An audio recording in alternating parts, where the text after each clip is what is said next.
Assalamualaikum warahmatullahi wabarakatuh. Selamat malam semuanya. Kami dari kelompok 2 Manajemen Perkantoran akan menjelaskan tentang aplikasi Bizagi. Nah, untuk anggota kelompoknya terdiri dari 11 orang. Yang pertama yaitu ada Firlia Bisatarik. Yang kedua ada saya sendiri, Lucina Fiandini. Yang ketiga ada Ratnanila Minati. Yang keempat ada Muhammad Riliansyah. Yang kelima ada Dea Putri Arneta. Yang keenam ada Irma Ruwani Waode. Yang ketujuh ada Maulana Azmi. Yang ke-8 ada Dwi Selvi. Yang ke-9 ada Putri Ayu Khairunnisa. Yang ke-10 ada Nabila Agustina. Dan yang ke-11 ada Azlin Azharin. Oke, yang pertama yaitu apa itu aplikasi Bizagi? Aplikasi Bizagi adalah software aplikasi bebas freeware yang dapat digunakan untuk membuat diagram, dokumen, dan melakukan simulasi dari suatu proses kerja atau workflow. Nah, untuk menggunakannya, notasi standar yaitu bisnis atau Business Process Modeling Notation. Software ini mempunyai dua aplikasi, yaitu Bizagi Process Modeler dan Bizagi SPM Suite, yang mana masing-masing software tersebut mempunyai model 32 bit dan 64 bit. Yang selanjutnya itu ada Bizagi Process Modeler Bizagi. Nah, Bizagi Process Modeler Bizagi ini adalah aplikasi freeware yang digunakan untuk diagram, dokumen, dan mensimulasikan proses menggunakan Business Process Modeling Notation atau BPMN, notasi standar. Yang selanjutnya itu ada Bizagi BPM Suite atau ini juga disebut untuk penjelasannya itu adalah Business Process Management BPM dan solusi workflow yang memungkinkan organisasi untuk mengotomisasi proses atau alur kerja. Ada edisi, entry level atau express edition, dan ada dua korporasi atau Enterprise Net dan Enterprise J.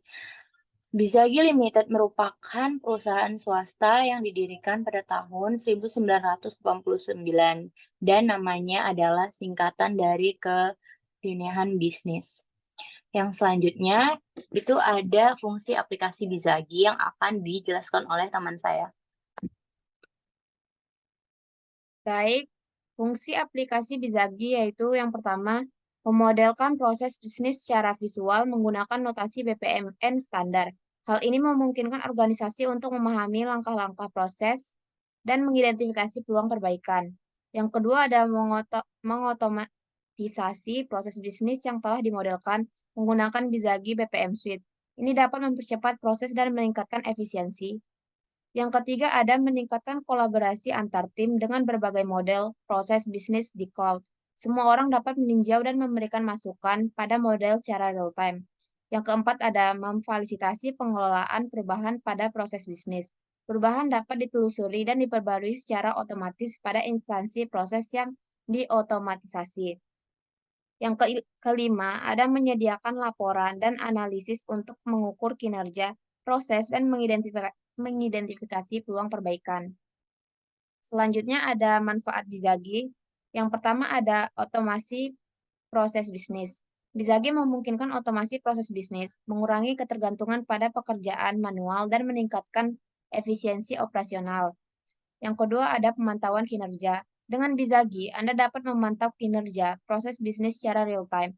Hal ini membantu dalam identifikasi area yang memerlukan perbaikan atau optimalisasi. Yang ketiga ada integrasi sistem. Bizagi dapat diintegrasikan dengan sistem lainnya. Yang keempat ada pengambilan keputusan lebih baik.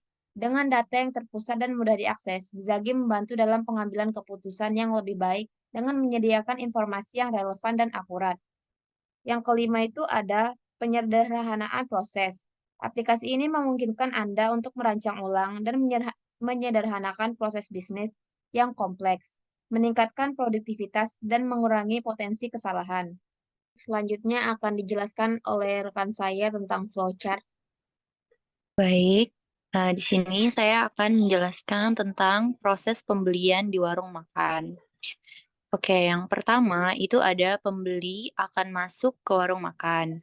Yang kedua, pembeli akan melakukan pesanan makanan kepada penjual. Nah, di sini pembeli akan memberikan dua opsi, yaitu apakah dibawa pulang atau makan di tempat. Yang ketiga, jika dibawa pulang, penjual akan menerima pesanannya dan akan memasak makanannya.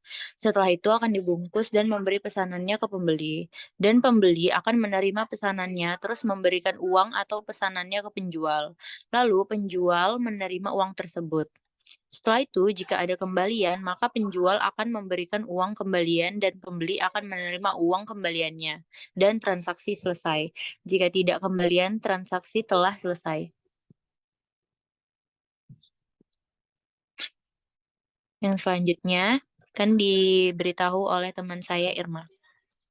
Yang keempat itu, jika makan di tempat, penjual akan menerima pesanan dan pembeli akan duduk dan menunggu pesanan.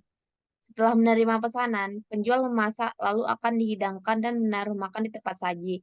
Setelah itu penjual akan memberikan hidangan pesanan tadi ke pembeli, lalu pembeli akan menerima hidangan pesanan itu. Jika sudah dimakan, pembeli akan membayar pesanannya, lalu penjual akan menerima uang pesanan tadi. Jika ada kembalian, penjual akan memberikan kembalian kepada pembeli dan pembeli akan menerima uang tersebut atau transaksi selesai. Dan jika uangnya pas, transaksi telah selesai. Sekian presentasi dari kelompok kami. Jika ada salah kata, mohon dimaafkan. Wassalamualaikum warahmatullahi wabarakatuh.